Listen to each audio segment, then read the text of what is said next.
ना योग करते रहें।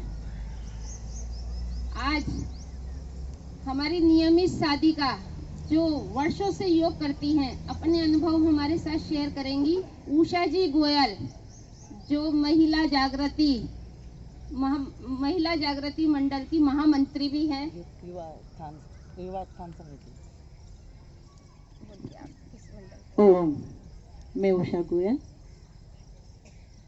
मैं करीब 15 वर्षों से योग करती हूँ और 20 वर्षों से वोट करने आती हूँ। लेकिन हमें बीच में कमला जी मिल गए। अब कमला जी तो हम तो छोटे मोटे योग कर लेते थे, लेकिन कमला जी मिल गए। कमला जी ने हमें एक टीचर के रूप में जो योग सिखाया, उसके माध्यम से हमने बहुत बेनिफिट लिया। मेरे को वर्षों से बहुत सर्दी खांसी होती थी, बहुत ज़्यादा। उसमें मुझे बहुत लाभ मिला है। कब्जी मैं 3-3 दिन तक फ्रेश नहीं हो पाती थी, लेकिन मुझे अब रेगुलर अपने समय पे जाती हूँ। यूट्रस की मेरे को डॉक्टर ने कहा था कि तुम्हें ऑपरेशन कराना पड़ेगा। मैंने बार बार बंद लगा के अपनी इसको बाह्य प्राणायाम से मेरी ये प्रॉब्लम दूर हो गई और मेरे को अभी कुछ भी दिक्कत नहीं है।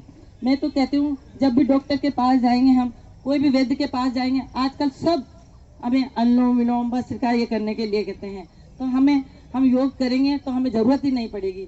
और मैं कमला जी को बहुत बहुत धन्यवाद देती हूँ, जो इतनी लेडीज को अपने साथ लेकर चलती है। मुझे इस बात का बहुत खुशी रहती है कि मैं बार बार सोचती हूँ कि ये कितना अच्छा काम कर रही है, कितनी लेडीज को साथ लेके चल रही है।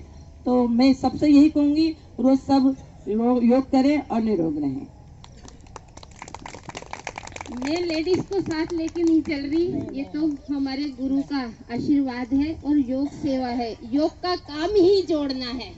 योग अपने तन और मन को तो जोड़ता ही है, वसुधैव कुटुंबकम की भावना का विकास भी करता है। ये सबको एक परिवार बनाना सिखाता है, प्रेम सिखाता है।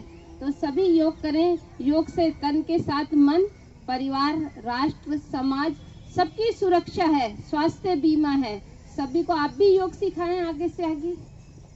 ये गुरु कार्य है जिसमें हम सभी को भगवत भाव से जोड़ना है।